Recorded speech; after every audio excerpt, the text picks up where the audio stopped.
Kainis naman to. Oh, ano mare? Kamusta si pare? Eto, buhay pa rin. Pero, huwag kang mag-alala, babe. Tagal lang. Baka mamaya marinig ka niyan. Ano ka ba? Paano tayo maririnig niyan? Tignan mo, oh. Tulog na tulog. Sigurado ka. Oo naman. At sabi ng doktor, malapit na tong mawala. Kaya, for sure, lahat ng kayamanan nito, sa akin mapupunta. At magiging masaya tayong dalawa. Buti naman. Dapat pala mawala na yan. Para maging malaya na tayo. Magawa na natin lahat ng gusto natin. Ate mo. Ano mare? Sabi mo kay pare ha, pagaling siya ha. Sige na mare. Sige pare, mag-ingat ka ha. Okay. Anong ginagawa mo dito? Lumpo ka na nga. Gusto mo pang makipag-marites? Ha? Eden, kapatid mo ko. Natural. Mag-aalala rin ako pag may nangyari sa asawa mo. Bakit ka mag-aalala dito? Eh malapit na tong mawala.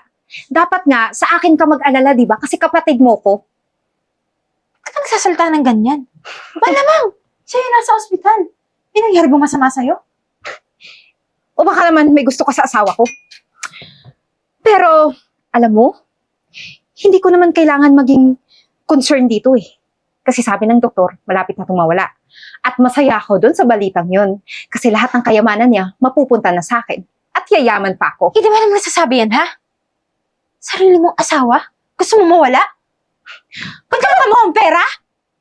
Bakit ka ba nakikialam? Wala kang karapatan. Asawa ko to. Total, nandito ka na. Ikaw na lang magbantay sa kanya. At tawagan mo na lang ako kung wala na siya. Huh? Monyo ka. Ano ka ba, Brian? Huwag kang mag-alala. Akong bahala sa'yo.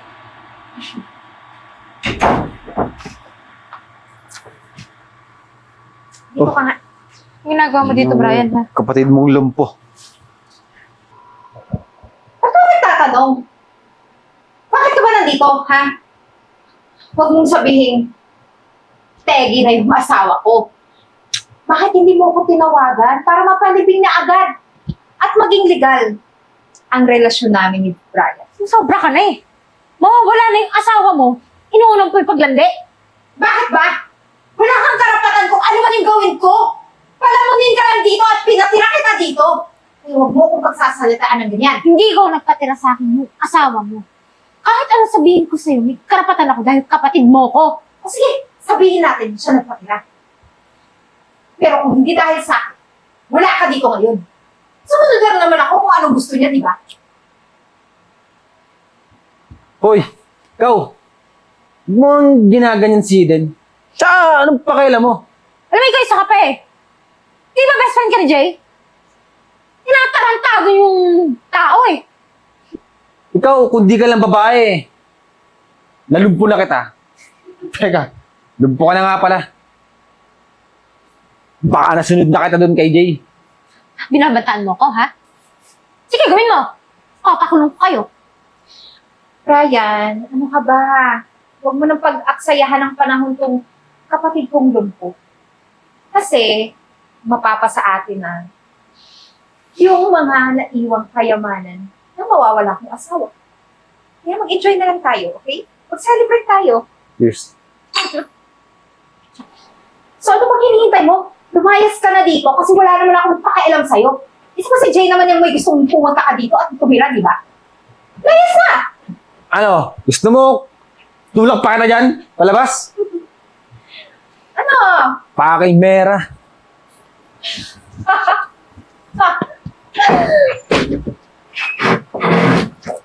Saka lang. May tumatawag. Hello? Hello? Si Miss Eden ba to? Ah, yes po. Sino po ito? Ako yung attorney ni Jay. Ah, attorney! Napatawag po kayo. Bakit po? Kailangan kasi natin magkita sa restaurant bukas. sa POTG Cafe. May kailangan kang permahan ng dokumento. Pirmahan? Sige. Okay, sure. Pupunta ako. Bye! Ito na! Sa wakas! Ito na ang hinihintay natin! Magpipirma na ako ng mga papeles kasi mapapasahin na yung mga kayamanan ni Jay. Ito ba yan? Oo naman! Attorney ni Jay yung tumawag. At kailangan namin magkita bukas doon sa restaurant.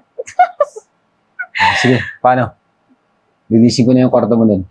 O sige. Kwarto niyo pala ni Jay. Ano ka ba? Kwarto na natin yun. Alisin ko na yung mga gamit ni Jay dun O sige, linisin mo na doon.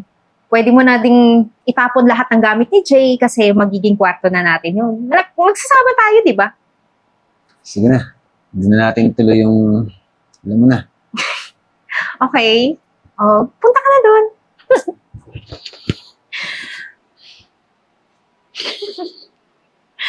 So,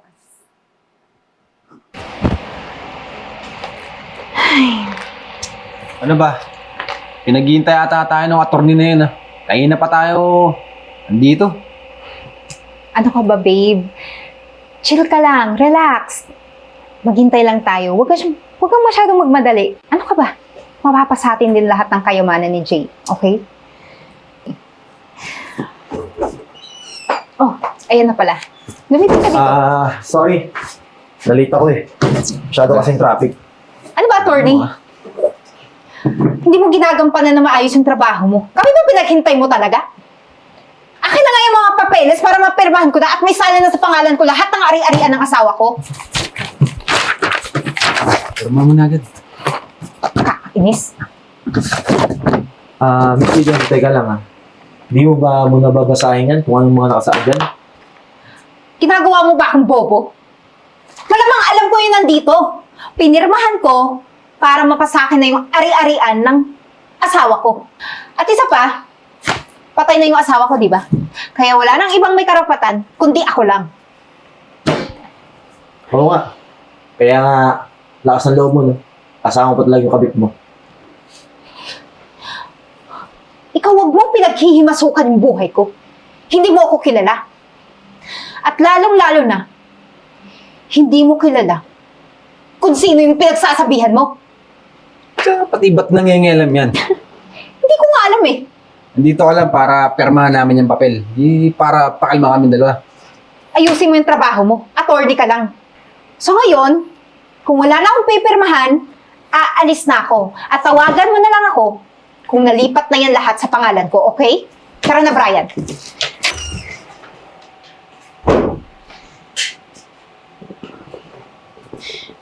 Paanong buhay ka pa? Niloloko mo ba ako? Ha?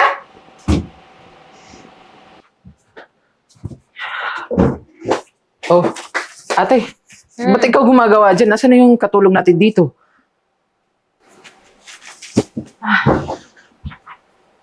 Katulong? Oh, Jay. Wala naman tayong katulong na eh. Wala nung tinatira mo ako dito eh. Pinalis ni Eden. Ako na lang daw yung gumawa ng gawaang bahay. Ate, sandali lang. Paano pinaalis? Nagpapadala nga ako dito buwan-buwan para may pansahod sa mga katulong natin dito. Alam mo ate, itong mga nakaraang araw, may napapansin nga rin ako kay Eden eh. Kasi, dati nung nasa abroad ako, masaya siya pag tumatawag siya sa akin. Sinasabi niya, namimiss niya na ako. Pero nung andito na ako sa Pilipinas, dito na ako sa bahay, kung kailan magkasama na kami, tsaka biglang nagbago yung pakikitungo niya sa akin. Hindi ko maintindihan kasi wala naman akong ginagawang masama sa kanya. Tsaka binibigay ko lahat ng mga pangangailangan niya. Jay, niloloko ka ng kapatid ko. Ate, anong ibig mo sabihin? Yung mga nararamdaman mo, huwag mong baliwalain yan. Hindi ka niya mahal. Pinipirahan ka lang niya. Ngayon, nandito ka na. Hindi niya kaya suklian yung mga bagay na binibigay mo, yung pagmamahal na binibigay mo.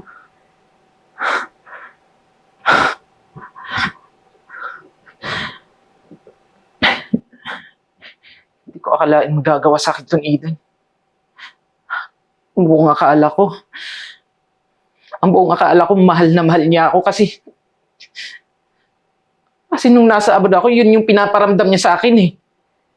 Hindi ko akalain na niloloko niya lang pala talaga ako.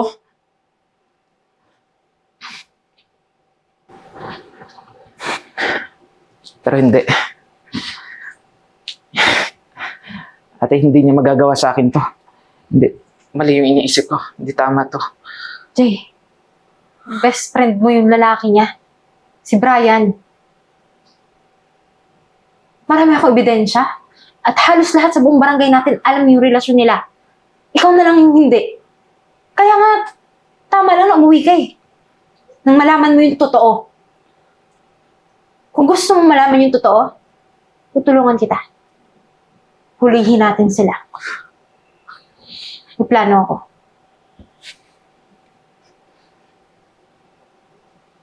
So, paano Mr. J? Total, pinirmahan naman to ng asawa mo nang di man lang binabasa. Nga pala, misis. Tasa dito yung para sa annulment papers nyo.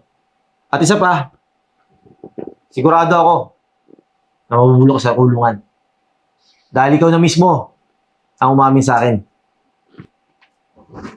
So, paano Mr. J? Mauna na ako para ma-process na tong papers na to. Kayong dalawa, antayin yung subpina nyo.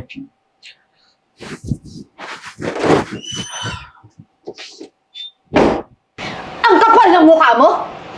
Bakit mo ito ginawa sa akin? Asawa mo ko! Yun na nga eh! Asawa mo ako! Pero bakit mo ginawa sa akin to? Kapal na mukha mo! Dito pa talaga? Diyan pa talaga sa best friend ko pa? Baka walang hiya nyo! Lalo ka na! Pinagkatiwalaan kita? Tapos ito yung igaganti mo sa akin! Pasensya ka na pare. Mas mahal ako ng asawa mo. Igago ka pala eh! Alala mo ba nung nasa ibang bansa ka? Nung tumatawag ka kay Eden, may nangyayari sa amin. Brian, tama na nga! Kung gusto mo makulong, eh di mag-isa ka doon! Jay, baka pwede natin ito pag-usapan. Pwede naman kitang matutunang mahalin ulit eh. Huwag mo lang akong ipakulong. Please. Tingin mo ba? Mapapatawad pa kita? Kapal naman ang mukha mo! Isaksak mo yan sa kokote mo na kahit kailan, hindi na kita mapapatawad at hindi kita mamahalin ulit! Kaya kayong dalawa, mabubulok kayo sa impyerno at mabubulok kayo sa kulungan! Jay! Jay!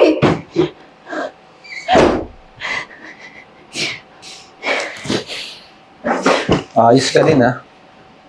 Ano, makikipagbalikan ka dun? Pinanindigan kita, tapos iiwanan mo ko sa ere. Eh di, makulong ka mag-isa mo. Bahala ka sa buhay mo. Pagtatago ako. Brian! Brian!